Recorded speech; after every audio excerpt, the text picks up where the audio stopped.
تتخصص في ايه؟ من اكبر الاخطاء اللي ممكن تعملها وانت لسه بتبتدي تتعلم الجرافيك انك تدخل في كل التخصصات تتعلمها مع بعضها. وفي الحقيقه انا شفت ناس كتير بتعمل كده، بيروح يتعلم كل برامج الجرافيكس في وقت واحد، فوتوشوب، الستريتور، بريمير، افتر افكت، كل ده من غير ما يتخصص او يصبر لحد ما يتمكن من تخصص معين، والمحصله في الاخر صفر. ما استناش انه يطلع شغل يستاهل، وبيكون شايف الموضوع كله على بعضه كده من انجل او زاويه مختلفه، اللي هو انا كده تمام، انا عارف كل البرامج وممكن اعمل اي حاجه. هو مفيش مشكله طبعا انك تبقى عارف تشتغل على كل البرامج، او على الاقل تبقى عندك خلفيه عن البرنامج ده بيستخدم ازاي، ولكن في البدايه كل ما هتكون متخصص في حاجه معينه كل ما هتكون مطلوب اكتر في السوق، غير ان كل برنامج له اكتر من استخدام. يعني لو هنتكلم عن الفوتوشوب والستريتور مثلا، فدول بنستخدمهم في تخصصات ال2 دي وال3 دي والطباعه والرسم والموك ابس والتمبلت، وكل دي طبعا اقسام مستقله بذاتها. طب دلوقتي انت محتار ومش عارف تتخصص في ايه؟ ما تقلقش يا صديقي، مش هسيبك كده. هقول لك دلوقتي على كل التخصصات الموجوده في الجرافيك، وكمان البرامج اللي بنستخدمها لكل تخصص، وساعتها هتكون كل حاجه واضحه قدامك، فهتعرف ايه الانسب او الاقرب ليك انك تتعلمه. وفي الاخر طبعا هقول لك ايه اهم البرامج اللي تتعلمها في البدايه. فكالعاده فضلي دماغك وحضر مشروبك اللذيذ ويلا بينا نبدا.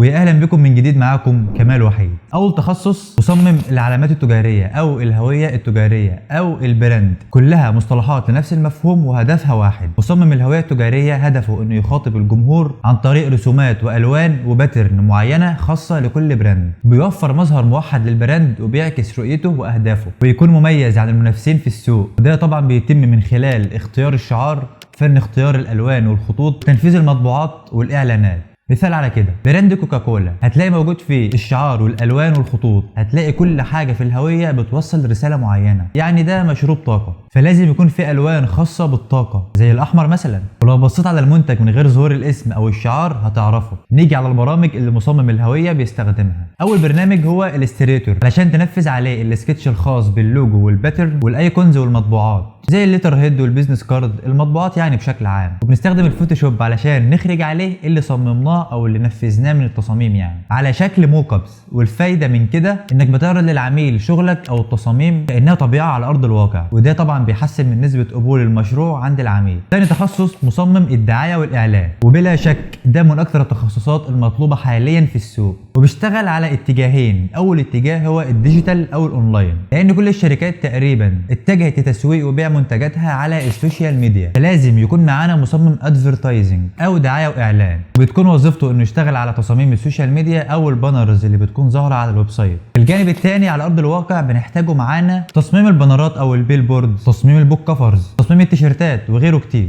والبرامج اللي بيستخدمها فوتوشوب والستريتور واحيانا انديزاين. ثالث تخصص تصميم واجهات المستخدم، يو اي ويو اكس، بيكون المسؤول عن الشكل الجمالي الخارجي للويب سايت او الموبايل ابلكيشنز، بيصمم صفحات الويب سايت وواجهات التطبيقات وتصميم واجهات الالعاب، وبيعمل على تطوير تصاميم جذابه للعناصر البصريه او المرئيه زي الازرار والقوائم والشرايط والايقونات والتنقل بين الصفحات وغيرها من العناصر اللي بتكون واجهه المستخدم. وهدف المصمم هنا انه يحقق تجربه مستخدم ممتعه وفعاله، تسهيل التفاعل بين المستخدم والموقع او التطبيق. وده يعتبر من اكتر المجالات المطلوبه، لان خلاص احنا دلوقتي بقى استخدامنا كله على الموبايل ابلكيشنز او الويب سايت، بقت معظم الخدمات تقريبا متوفره اونلاين. والبرامج اللي بيستخدمها برنامج اكس دي وفيجما، وكمان بنستخدم الفوتوشوب لتصميم البانرز في اليوزر انترفيس. رابع تخصص مصمم الموشن جرافيكس. مجال الموشن جرافيكس من اكتر المجالات المطلوبه، وبيكون المسؤول عن انشاء الرسوم المتحركه والتصاميم الحركيه اللي في الفيديوهات وافلام الكرتون والالعاب والاعلانات. وبيستخدموا الرسومات والصور والمؤثرات الصوتيه علشان يكون في حيويه في الفيديو اكتر، زائد انه كمان بيشتغل على تحريك الشعارات وبيضيف تاثيرات وشروحات توضيحيه على الفيديوهات علشان يوضح لك ويوصل لك المعلومه بشكل اسرع. والبرامج اللي بيستخدمها طبعا افتر افكت، وده اللي بيحرك بيه الشيبس او الموديلز، وكمان بيستخدم الستريتور وفوتوشوب علشان هترسم عليه الموديلز اللي بتحركها على الافتر افكت. ولو هيشتغل انيميشن لاشكال 3D فاكيد هنستخدم برامج ال 3D زي سينما 4D او مايا. خامس تخصص مصمم ال 3D، والمجال ده واسع جدا وليه مراحل واقسام كتير. بيبتدي من تصميم الموديلز او البروتوتايبس وتصميم الالعاب والتصميم المعماري واشكال المنتجات والاعلانات وحاجات كتير في مجال ال 3D، وليه عده مراحل. اول حاجه وهي الموديلنج، وهنا بيصمم مجسمات واشكال معماريه ومناظر طبيعيه. بعد كده اللايتنج، يبدا يضيف ويوزع الاضاءه والشادوز او الظل على المجسم او الجسم علشان يبان واقعي اكتر. وبعد كده مرحله الريندرنج، وبعدين الفي اف اكس، وهنا بيستخدم اكتر في الافلام، زي انه بيضيف مثلا انفجارات وكائنات واشكال خياليه مش موجوده اصلا في الواقع. زي ما قلت لك المجال متفرع واقسامه كتير جدا، لكن هقول لك على البرامج اللي ممكن تستخدمها لو هتتعلم الاساسيات. اول برنامج اوتو ديسك مايا، متخصص في فيديوهات ال 3D انيميشن والكاركتر. برنامج 3D ماكس، وده متميز للتصميم المعماري الداخلي والخارجي، ممكن تعمل عليه كمان اي تصميم 3D. وكمان مميز بحاجة مهمة وهو انه مترابط مع اوتوكاد. معانا كمان برنامج سينما 4D بيستخدم بشكل اساسي لتصميم اعلانات ال 3D، وكمان برنامج بلندر. في الاخر كل البرامج تقدر تعمل عليها اي شكل 3D، لكن المميز هنا ان كل برنامج ليه حاجة معينة يشتغل عليها او متخصص فيها اكتر. سادس تخصص الفيديو اديتنج او المونتاج. طبعا كلنا عارفين المونتاج او على الاقل سمعت عنه. الاديتور او محرر الفيديو بيكون مسؤول عن ترتيب وتنظيم الفيديو بطريقة تدعم المحتوى او الرسالة اللي بتتقدم في الفيديو، وده عن طريق انه بيحذف او بيعمل قط للفراغات او الفوتج او اللقطات اللي في الفيديو. كمان بيعمل زوم ان وزوم اوت، وكمان بيكون عنده خلفية عن المؤثرات الصوتية او الساوند افكتس، ودي بيضيفها علشان تعمل روح او مود معين في الفيديو لكي لا يمل المشاهد. وبيعمل ده في الافلام والاعلانات. حتى الفيديو اللي بتشوفه الوقت ده في مونتاج ومحذوف منه غلطات كتير جدا. طبعا انا اللي عامل مونتاج لحد ما نشوف حد بتاع مونتاج. البرامج اللي بستخدمها اشهرهم طبعا ادوبي بريمير، دافينشي ريزولف، فاينل كات.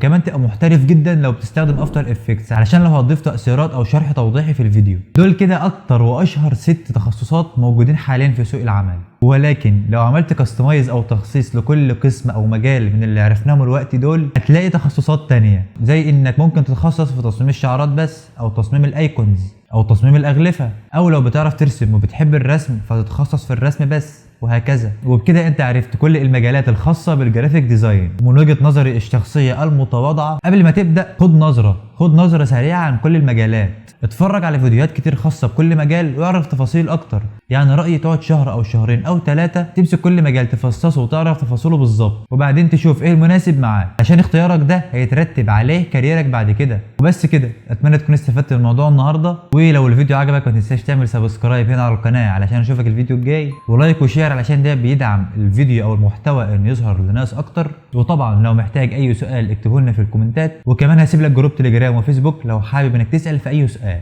وبس كده، كان معكم كمال وحيد، وسلام.